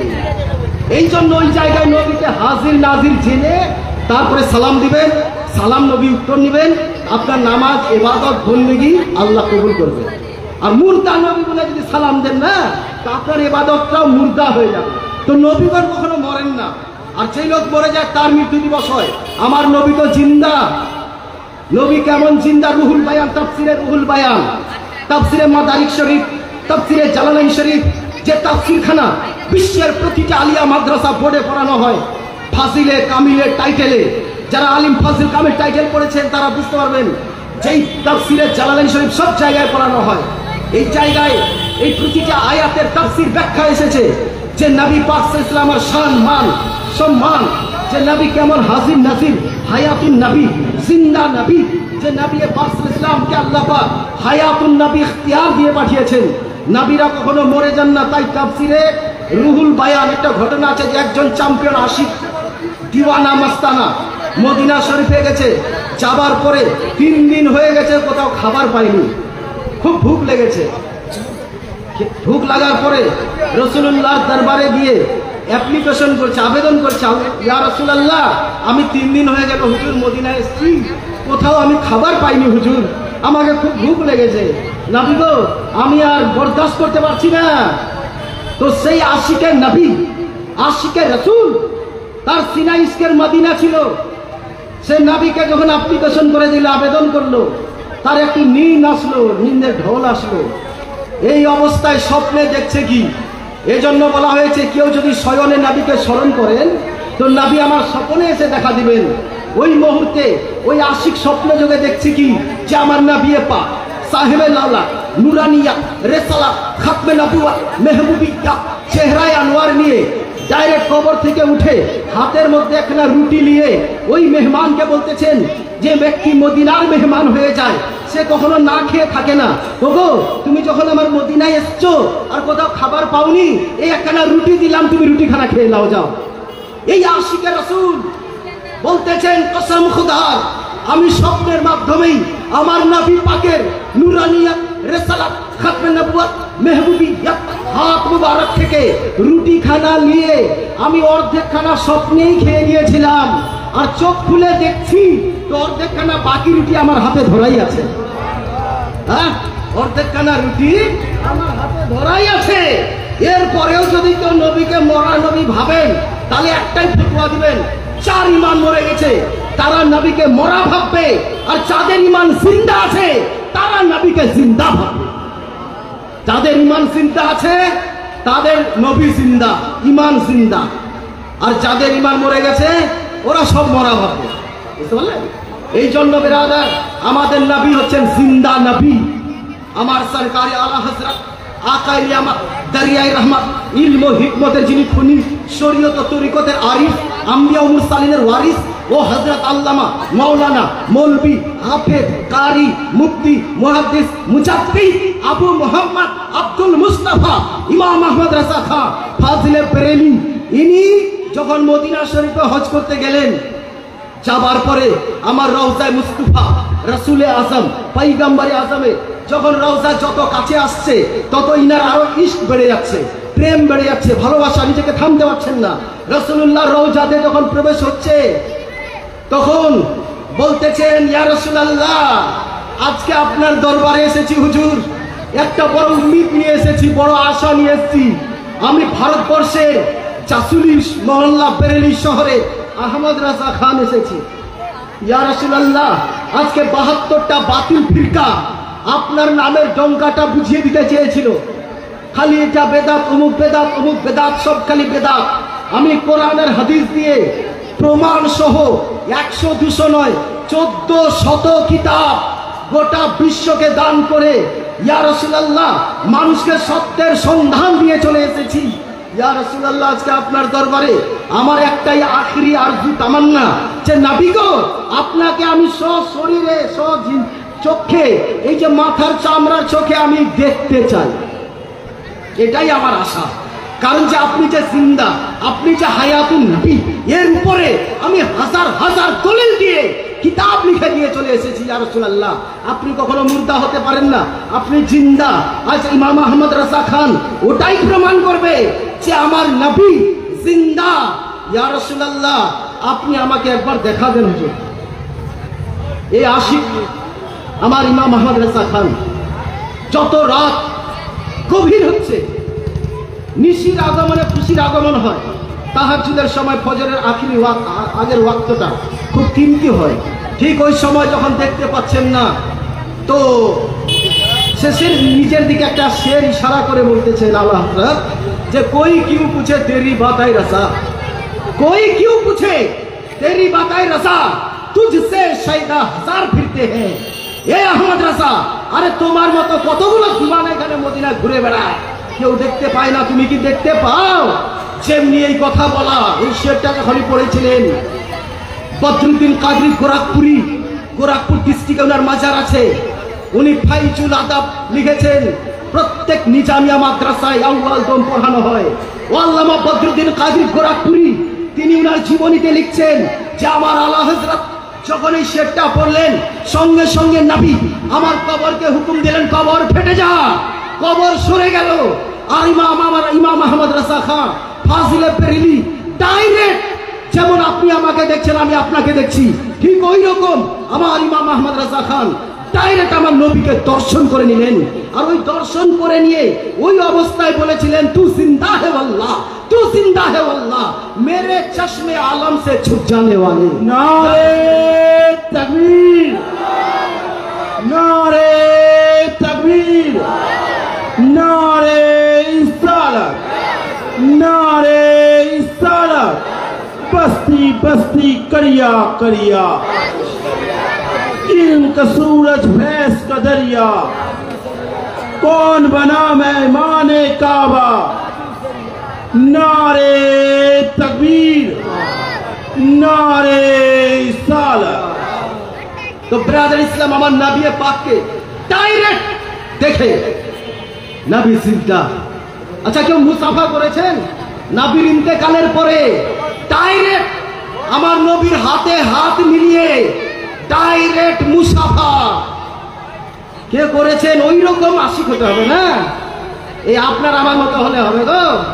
হ্যাঁ, ওই রকম নবীর আশিক হতে হবে। তখন মদিনা শরীফে যেমন আপনারা যে খোলামেলা দরবারে যাচ্ছেন, আমাদের মালদা পান্ডুয়া একদম কোনো সমস্যা নাই, ওই রকম মদিনা শরীফ ইচ্ছা মতো লোক জি ভরে মন ভরে নবীর রোজার পাশে শুয়ে বসে থাকতো, জিয়ারত করতো।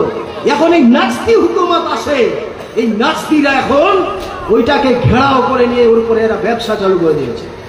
কিন্তু আগেকার জামানায় যারা আশিকের নবী ছিল, আশিকের রাসূল, পায়ে হেঁটে হেঁটে তারা মদিনায় যেত। শহরের মদিনা মক্কায় হজ সমাপ্তি করার পর তারা যখন মদিনাতে যেত তারপরে শান্তি হয়ে যেত। কারণ যে মদিনাতে আল্লাহ পাক জান্নাত রেখেছেন, একটা জান্নাতের টুকরা আল্লাহ পাক মদিনাতে রেখেছেন। পৃথিবীতে যদি কেউ জান্নাত দেখতে চান, পৃথিবীতে জান্নাত যদি দেখতে চান মদিনাতে যেতে হবে। এই জায়গাটা কোন জায়গা? আমার নবী পাক সাহেবুল্লাহ বলেছেন, মা বাইনা বাইতি ওয়া মিম্বারি রাউযাতু মিন রিয়াজিল জান্নাহ। মসজিদে নববীর যে মেম্বার আছে আর হুজরায়ে আয়েশা, এই যে জায়গাটা অংশটা আছে, এটা জান্নাতের টিকিয়ারি, জান্নাতের টুকরা। আল্লাহ পাক যখন জান্নাত সৃষ্টি করলেন তো জিবরিলকে বলেছিলেন, জিবরিল তুমি জান্নাতের একটা বাগানকে কাটো। আল্লাহ কি হবে? আল্লাহ পাক বলেন, জিবরিল ওই জান্নাতের টুকরাটা আমি মদিনাতে রেখে দিব। আমার হাবিবকে আমি জামিনে রাখবো না, আমার মুস্তাফাকে আমি মাটিতে রাখবো না। আমার অন্তরঙ্গ বন্ধু, চিরস্মরণের সিন্ধু, আমার মুস্তাফা, মুর্তাজা, মুস্তাফা, ইয়াসিন, তহা, আমার আখিরি পাইগাম্বারকে আমি পৃথিবীতে যে রাখবো তো জান্নাতের বাগিচাতেই রাখবো। এই জন্য আমার নবী বলেছেন, মা বাইনা বাইতি ওয়া মিম্বারি রাউযাতু মিন রিয়াজিল জান্নাহ। যেটা মসজিদে নববীর ভিতরে রিয়াজুল জান্নাত বলা হয়, এটা হচ্ছে জান্নাতের একটা টুকরা। এই জান্নাতের টুকরাটা যেদিন কিয়ামত হবে ওই দিন আবার এই টুকরাটাকে তুলে আবার জান্নাতে সেট করে দেওয়া হবে। তাহলে বুঝতে পারছেন যে নবীর কি শান। আল্লাহ পাকে এত দিয়েছেন এই নবীর জন্য।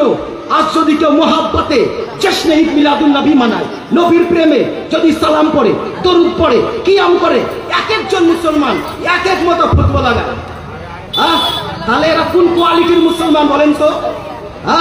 আমি একবার কুচবিহার জেলাতে গেছিলাম, বুঝলেন, চরম গরম, এত গরম মানে পাসিনা পাসিনা হয়ে যাচ্ছে, গা ঘেমে যাচ্ছে।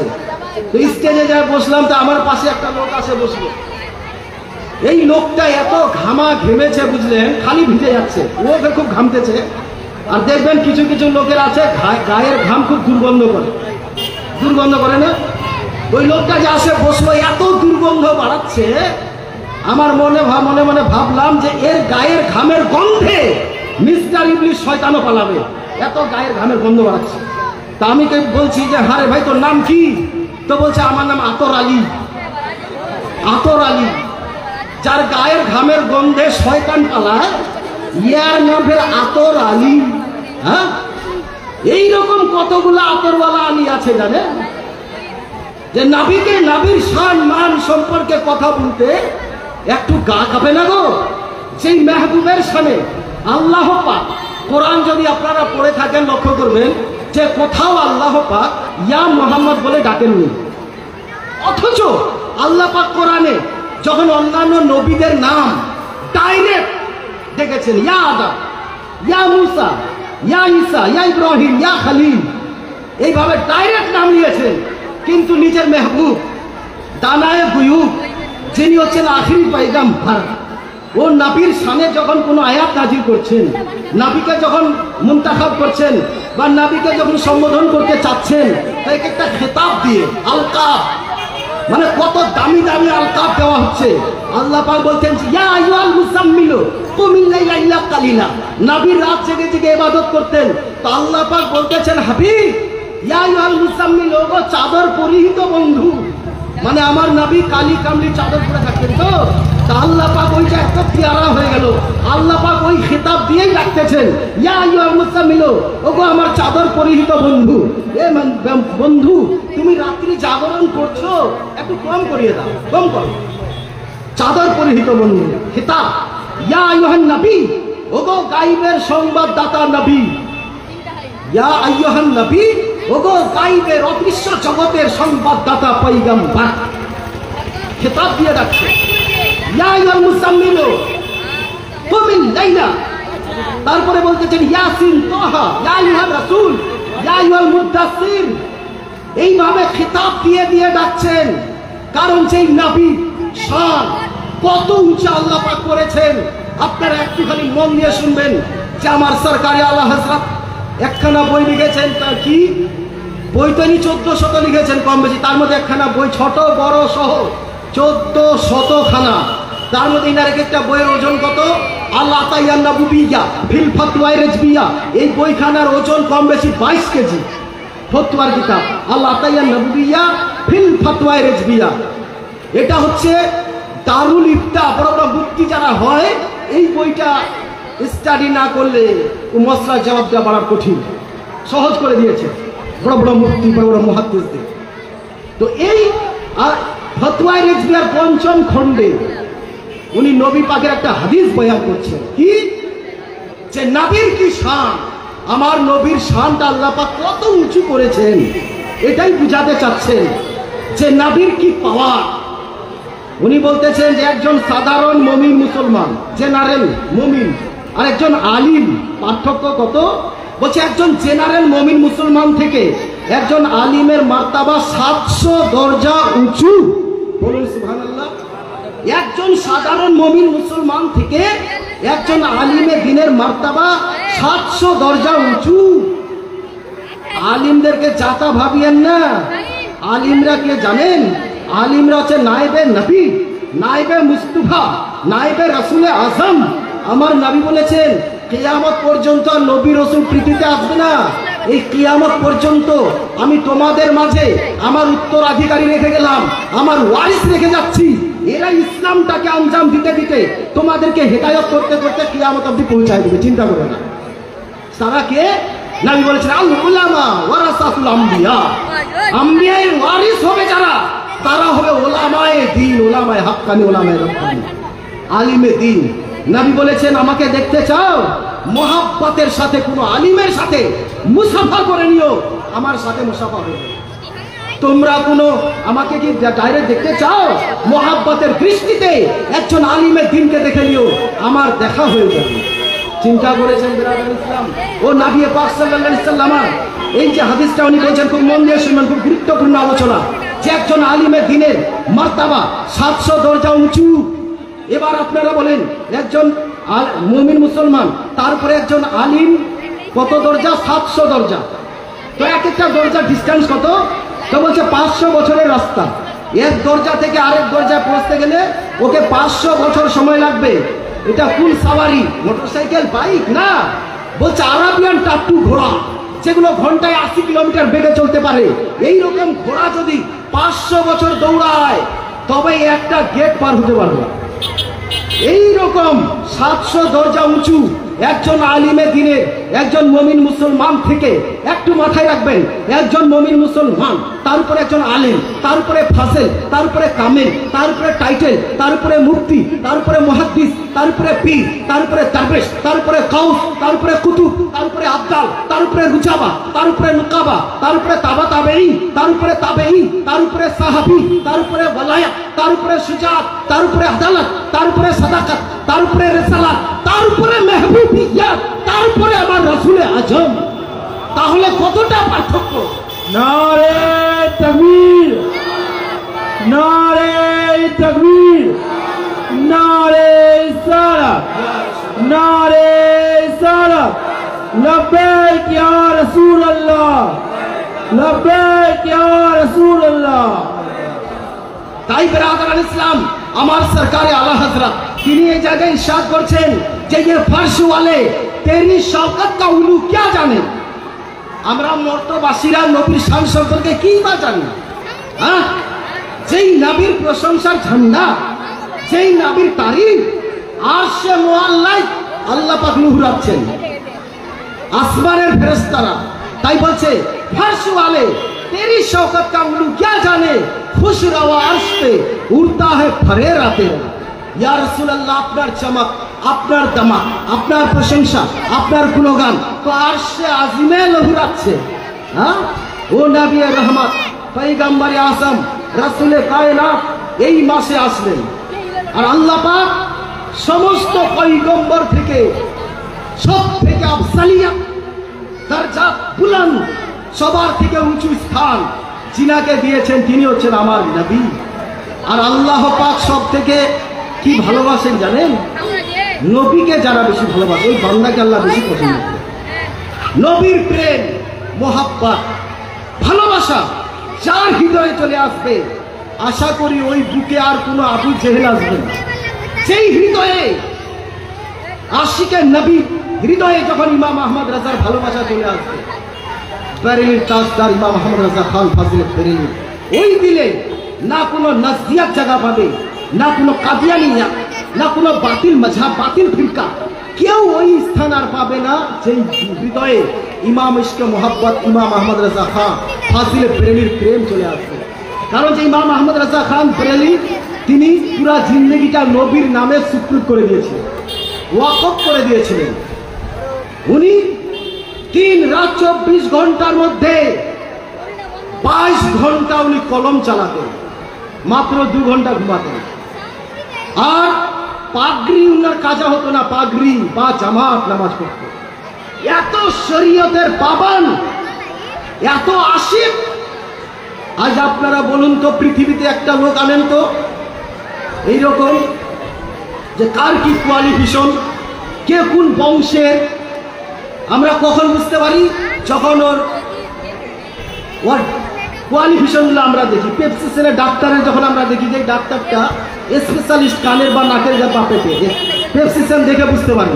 হ্যান্ডবেল যখন আমরা পড়ি যে ইনি সৈয়দ বংশের আলে রসুল আসতেছেন, ইনি মুফতি সাহেব, ইনি মুহাদ্দিস সাহেব, ইনি পীর সাহেব, ইনি মৌলভী সাহেব, হ্যান্ডবেল পড়ে তারপরে জানতে পারি, তারপরে বুঝতে পারি লোকটার আপনার এই খাতা কলম, তাদের আধার কার্ড দেখে যে লোকটা খান, এটা শেখ, এটা সৈয়দ, এটা পাঠান, ই আনসারি, মুহাজির, ই সিদ্দিকি, ই ফারুকি, এগুলো দেখার পর আমরা জানতে পারি।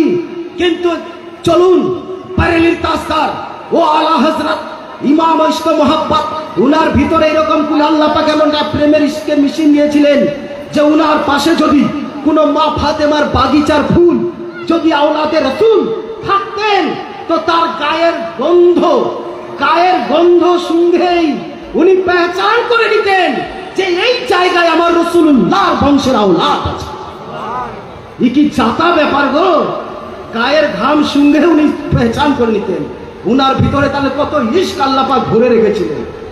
যখন কারবালার 30-তে আওলাদের রাসূল মা ফাতেমার বাগিচার ফুলগুলো পড়েছিল, শহদায়ে কেরামের লাশ পড়েছিল, ওই দিকে কারবালার দিকে ইশারা করে বলেছিলেন, कितने बिखरे पड़े हुए हैं मदीने के फूल, कितने महके हुए हैं मदीने के फूल, करबला तेरी किस्मत के लाखों सलाम।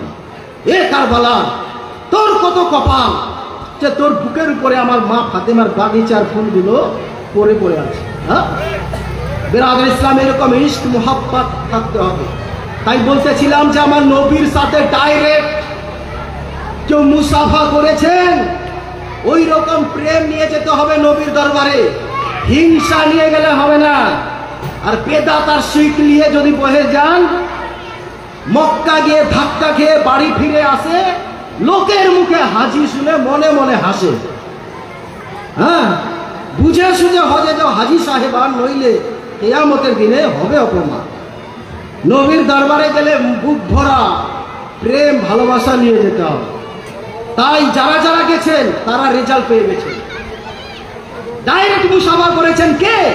ইরাকের তাজদার, সারা বিশ্বের আউলিয়ার সেন্টার, যিনি হচ্ছেন অলিকুলের শিরোমণি, জ্ঞানী গুণী মানি সম্মানী গৌসে সামদানি বড় পীর আব্দুল কাদের জিলানী রহমতুল্লাহ আলাইহি।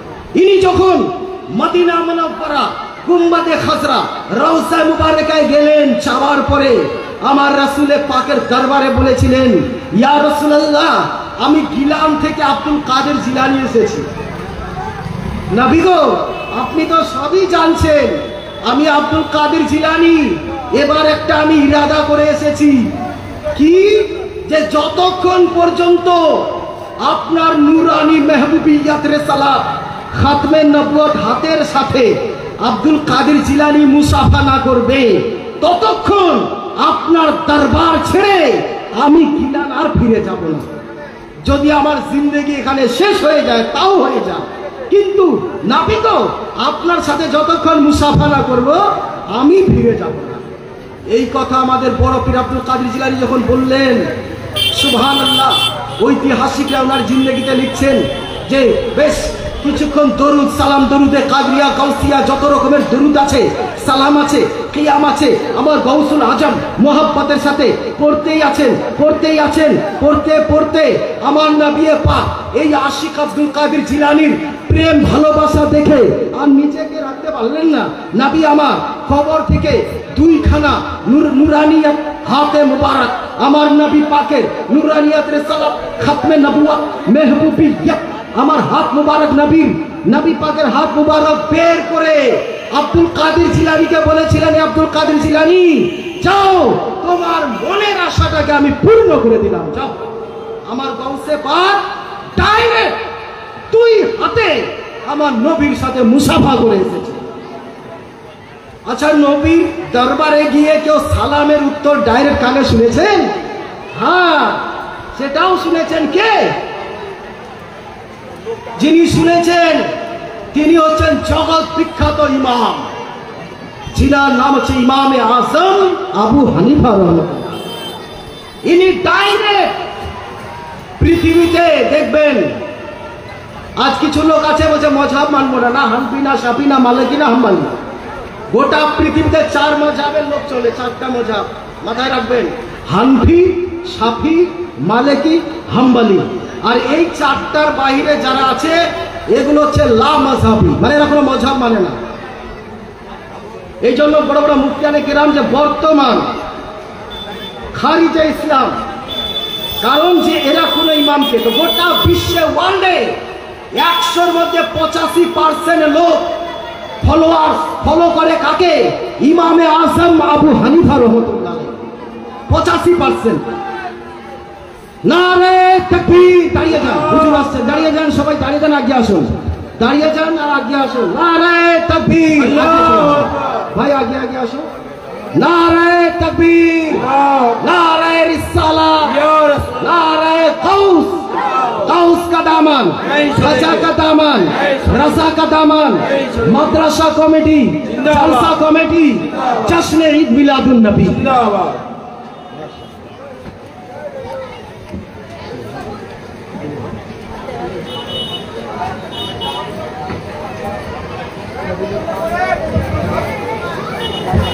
বসে যান, আপনারা সামনে আগে আসুন আর আপনারা বসে যান নিজ নিজ জায়গা নিয়ে। আমাদের চির আকাঙ্ক্ষিত বক্তা, যিনি সুদূর কলকাতা থেকে এসছেন, তাই আপনারা এই মূল্যবান সময়টা এদিক ওদিক নষ্ট না করে উনার মূল্যবান বক্তব্যটাকে আমাদেরকে শুনতে হবে। তাই আপনারা নিজ নিজ জায়গা নিয়ে বসে পড়ুন। একবার মুহাব্বতের সাথে দুরূদ শরীফ পড়ুন, আল্লাহুম্মা সাল্লি আলা মাওলানা মুহাম্মদ ওয়া আলা আলি সাইয়্যিদিনা।